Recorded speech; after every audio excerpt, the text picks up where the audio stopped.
تو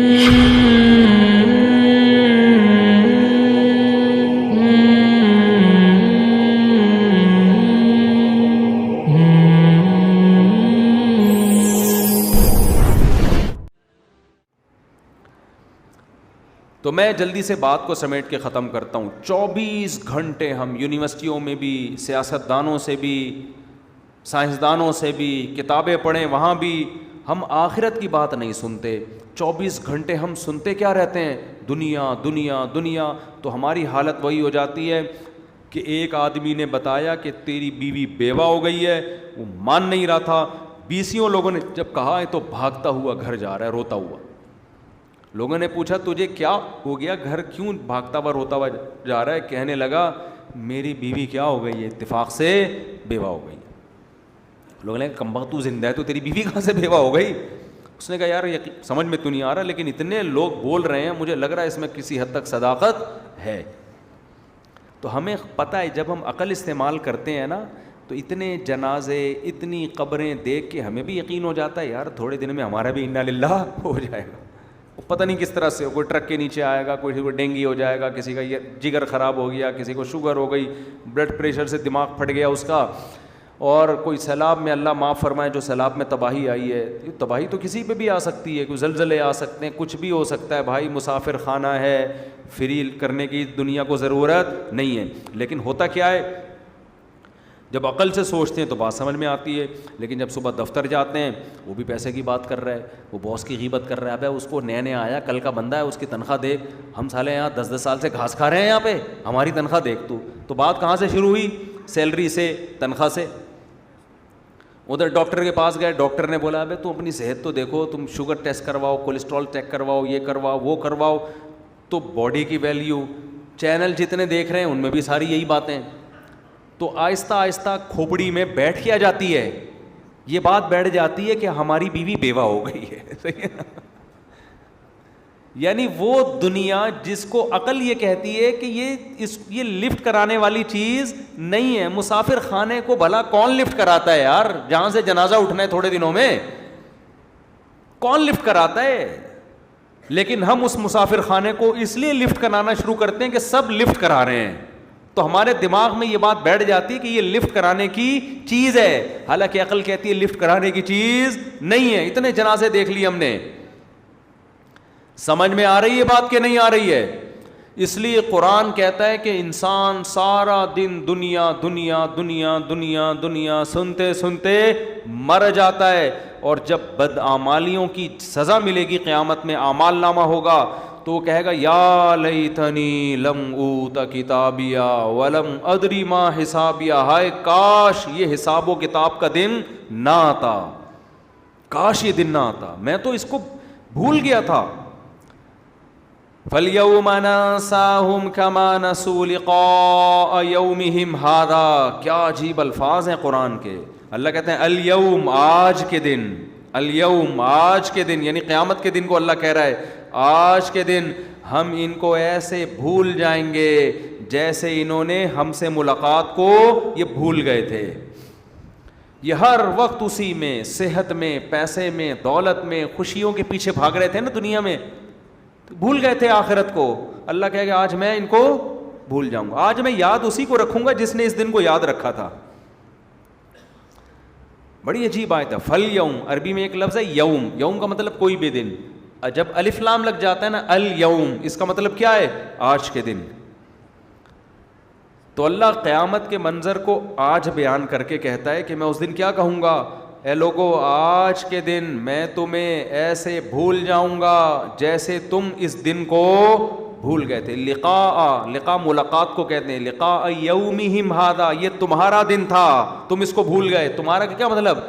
تم نے یہاں آنا ہی تھا، یہ تمہارا فیوچر تھا، اس کو تم بھول گئے.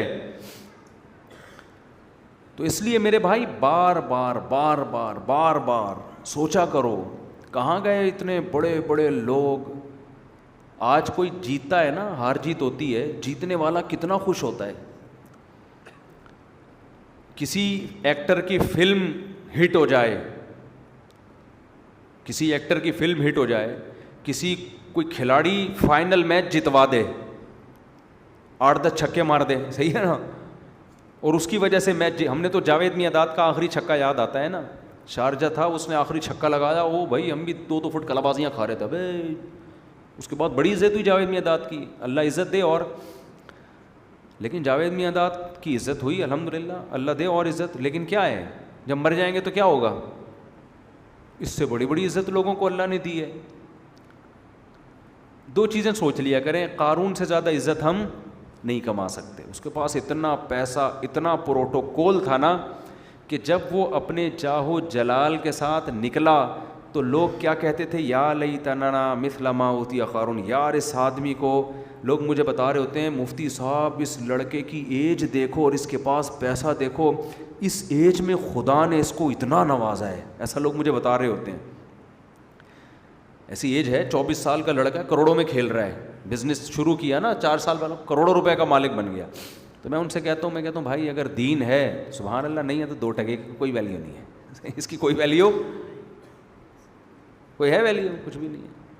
میں نے کہا وہ اتنے بڑے بڑے قارون سے زیادہ تھوڑی. قارون کا تو قرآن کہہ رہا ہے کہ اس کے خزانوں کی چابیاں جانور لاد کے چلا کرتے تھے, اس سے زیادہ تھوڑی ہے. تو کیا ہے, کوئی رال ٹپکانے کی ضرورت نہیں ہے. تو قارون کے ساتھ یہی تھا, لوگ کہتے تھے یار اس ایج میں اس کی عزت دیکھو. تو جو عقل مند لوگ تھے نا, اہل علم, انہوں نے کیا کہا؟ قرآن کہتا ہے انہوں نے کہا ویلکم, تم تباہ ہو جاؤ, تم اس قارون کی اس دنیا کے چند ٹکوں پہ رالیں ٹپکا رہے ہو. ثواب اللہ خیر لمن آمن وعمل صالحا, جو ایمان لائے اور نیک عمل کرے, اللہ جو بدلہ دے گا نا اس سے کئی گنا زیادہ ہوگا وہ. اچھا ایک بات بتاؤں, اللہ تو کہتا ہے نا میں جو بدلہ دوں گا بہت زیادہ ہوگا. ہم تو, ہمارے تصور میں آتا نہیں ہے کہ کیسا ہوگا. کبھی کبھار نا یوٹیوب پہ جو دنیا میں خوبصورت ترین پلیسز ہیں نا ان کو دیکھا کریں. اصل میں ہماری کھوپڑی ہے محدود. ہماری کھوپڑی کیا ہے, ایک حد تک سوچتی ہے, اس سے آگے جاتی نہیں ہے. ہم سوچتے ہیں جنت میں کیا ہوگا, اللہ کہہ رہے آبشاریں ہوں گی, یہ ہوگا وہ ہوگا. بھائی اس سے زیادہ کیا ہوگا؟ لیکن آپ دنیا میں کوئی خوبصورت مقامات دیکھیں نا, پھر چینل بدل کے اس سے زیادہ خوبصورت مقامات دیکھیں, تو جب پہلا والا مقام آپ نے دیکھا تھا آپ کو لگے گا اس سے زیادہ دنیا میں کوئی خوبصورت جگہ نہیں ہو سکتی. لیکن چینل بدل کے دوسرے پہ جائیں آپ کو لگے گا اڑے یہ تو اس سے بھی زیادہ ہے. تو میں کل یوٹیوب پہ کوئی کینیڈا کے کوئی اچھا پلیس تھا, دیکھ رہا تھا نا, کوئی بڑی خوبصورت کوئی آبشار ہے کینیڈا میں, کوئی مشہور آبشار ہے, پتہ نہیں کیا نام ہے اس کا. تو میں نے دیکھا یار اتنی خوبصورت آبشار, اتنا زبردست. تو میں نے فوراً گھر والوں سے کہا کہ اللہ قرآن میں جنت کی آبشاروں کی تعریف کرتا ہے, اس کا مطلب وہ اس سے بھی بولو اچھی ہوں گی. کا مطلب وہ دنیا میں اللہ نے اتنے خوبصورت مقامات رکھ دیے. دیکھو یہ مقامات بتانے سے سمجھ میں نہیں آتے, دیکھتا ہے تو انسان. میں تھائی لینڈ گیا نا, میں نے وہاں آبشار دیکھی, جب دیکھتا ہے انسان اپنی کیا یار خوبصورت مقام ہے یہ. تو انہی مقام میں فرض کرو کہ خوبصورت درخت ہیں اور خوبصورت محلات ہیں, اور اللہ آپ کو ان محلات میں گھر دے دے خوبصورت حوروں کے ساتھ, معذرت کے ساتھ. تو تھوڑی دیر کے لیے تصور کرو یہ آبشاروں کا شور. میں تو ایک دفعہ کلر کہار سے آ رہا تھا, برسات کا موسم تھا. کلر کہار کا دیکھا ہو نا, پنڈی سے کلر کہار کے راستے سے گاڑی آ رہی تھی, 15 سال پرانی بات ہوگی. ہم لوگ بس سے آ رہے تھے, جون جولائی کا مہینہ تھا, تو اس میں گرینری بہت ہوتی ہے. تو وہاں ہم تھوڑی دیر کے لیے اترے تو ان گرینری میں ایک تو بادل بھی آئے ہوئے بڑا خوبصورت, اور مور ٹہل رہے تھے وہاں نا, مور بہت ہیں وہاں پہ. تو میں ساتھیوں سے کہہ رہا تھا یار یہ جو مور ہے ان خوبصورت علاقوں میں اللہ نے اس کو پیدا کیا, اس کا ایک الگ ہی لک آ رہا ہے یہاں پہ.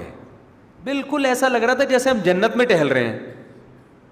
تو جب یہ مسافر خانے والی جنت جس کی ویلیو اللہ کی نظر میں 2 ٹکے کی نہیں ہے, یہ جب ایسی اتنی خوبصورت اللہ نے بنا دی ہے, تو وہ جنت جو اللہ اپنے بندوں کو بدلے میں دے گا, کہے گا تم نیک اعمال اختیار کرو میں تمہیں اس کا بہترین بدلہ دوں گا.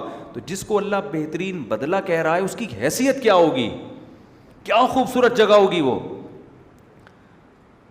تو بار بار جنت کا تصور کیا کریں, بار بار جہنم کی آگ کا تصور کیا کریں. بار بار دنیا کو مسافر خانہ سمجھنا, اس کی باتیں کرنا, اس کا عادی بنائیں اپنے آپ کو, تاکہ اس مردار سے جو ہے نا, جو مردہ جانور نہیں جیسے پڑا ہوا ہوتا کچرے میں بدبو آ رہی ہوتی ہے, اللہ نے, نبی نے اس دنیا کو ایسے ہی تعبیر کیا ہے.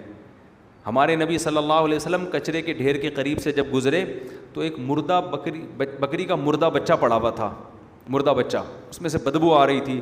آپ نے فرمایا تم میں سے کون ہے جو اس کو اتنے پیسوں میں خریدے گا؟ صحابہ نے کہا یا رسول اللہ ہم تو, آپ سمجھا, یعنی آپ یہ بھی تو کہہ سکتے تھے نا کہ اللہ کی نظر میں دنیا کی ویلیو اس بکری کے بچے کی طرح بھی نہیں ہے, پہلے ہی بتا سکتے تھے نا. لیکن کیا ایک ورک شاپ کروائی جا رہی ہے, ورک شاپ. جیسے ہمارے حضرت اپنے میزبان کو سعودی عرب میں پہلے ہی بتا دیتے, پہلے دن ہی انہوں نے پوچھا کہ آپ کہاں ہیں, پہلے دن کہہ دیتے کہ میں ہوں تو اپنے گھر میں, لیکن میں اس کو مسافر خانہ سمجھتا ہوں, تو بات بنتی نہیں. صحیح ہے نا. ایک مہینے تک ان کو یہی کہتے رہے, یہ ورک شاپ کروا رہے تھے ان کو, ان کے دماغ میں یہ سافٹ ویئر انسٹال کر رہے تھے. اور پھر ہمیں بھی سمجھ میں آ گیا حضرت کے اس طرز عمل سے, تو حقیقت میں اسی طرح موٹیویشن ملتی ہے. تو ہمارے نبی بھی نا مثالیں دے کے, نبی پہلے بتا دیتے کہ یہ بکری کے بچے کی حیثیت جو تمہاری نظر میں اس کی ویلیو ہے نا, اللہ کی نظر میں دنیا کی حیثیت اس سے بھی کم ہے. آپ شروع سے ہی بات یہاں شروع کرتے ہیں, لیکن نہ یہ حکیمانہ طرز نہیں ہے. آپ نے پہلے کیا فرمایا, تم میں کون ہے جو اس بکری کے سڑے ہوئے بچے کو اتنے پیسوں میں خریدے گا؟ صحابہ نے کہا یا رسول اللہ اس کو تو کوئی مفت میں بھی نہیں لے کے جائے گا, یہ کون لے گا؟ تو آپ نے فرمایا اللہ کی نظر میں دنیا کی ویلیو اس بکری کے بچے سے بھی کم ہے, مردار ہے, فنا ہونے والی ہے. تو یہ چیز بار بار میرے بھائی بولو سوچا کریں, تاکہ محبت ختم ہو. اس سے آپ کی ڈپریشن ختم ہو جائے گی, ٹینشن ختم ہو جائے گی, لائف کو انجوائے کرنے لگو گے. یہ جس کے دل سے دنیا کی محبت نکلتی ہے, سب سے پہلا انعام اللہ کی طرف سے اسے پتہ ہے کیا ملتا ہے؟ سکون, خوشیاں, راحتیں. اور جس کے دل میں دنیا کی محبت ہو وہ کروڑہا موٹیویشنل اسپیکر کو سنتا رہے, وہ بھی پھینکتے رہیں گے اور یہ لپیٹتا رہے گا بیٹھ کے. صحیح ہے نا؟ وہ بھی پھینکتے رہیں گے اور یہ کیا کرتا رہے گا؟ لپیٹتا رہے گا بیٹھ کے. تو لپیٹتے رہو بیٹھ کے. تو دنیا کی محبت نکالنا ضروری ہے. تو یہ جو قرآن کے آیتیں ہیں کہ یا لیتنی لم اوت کتابی, آخرت میں کہے گا کہ کاش مجھے میرا اعمال نامہ نہ ملتا, ولم ادری ما حسابیہ, مجھے پتہ ہی نہ چلتا کہ میرا حساب و کتاب ہے کیا. تو بھائی اس دن کے آنے سے پہلے انسان اس دن کو یاد کر کے اس کی تیاری شروع کر دے, کیونکہ اللہ کہتا ہے وہ دن آئے گا. جو آخرت کے منکر ہیں وہ کہتے ہیں مر کے مٹی ہو کے ختم. قرآن آخرت کا منکر نہیں ہے, قرآن کہہ رہا ہے کہ مدعی ہے, دعویٰ کر رہا ہے کہ یہ ہوگا. جب ہوگا تو پھر قرآن کہہ رہا ہے پھر حساب ہوگا, تو لا یغادر صغیرۃ ولا کبیرۃ, پھر چھوٹی موٹی بڑی چیزیں نہیں, زندگی کا ایک ایک پہلو بھی ریکارڈ ہو رہا ہے تمہارا. کوئی ایک چیز ایسی نہیں ہے, ما یلفظ من قول, زبان سے ایسا کبھی ہوا نہیں کہ ایک کوئی تمہارے منہ سے کوئی جملہ نکلا ہو اور اسے محفوظ نہ کیا گیا ہو. اتنا زبردست انتظام ہو رہا ہے ہمارے ایک ایک عمل اور ہماری ایک ایک بات کو محفوظ کرنے کا. تو اللہ تعالی ہمیں اس دن سے پہلے اس دن کی تیاری کی توفیق نصیب.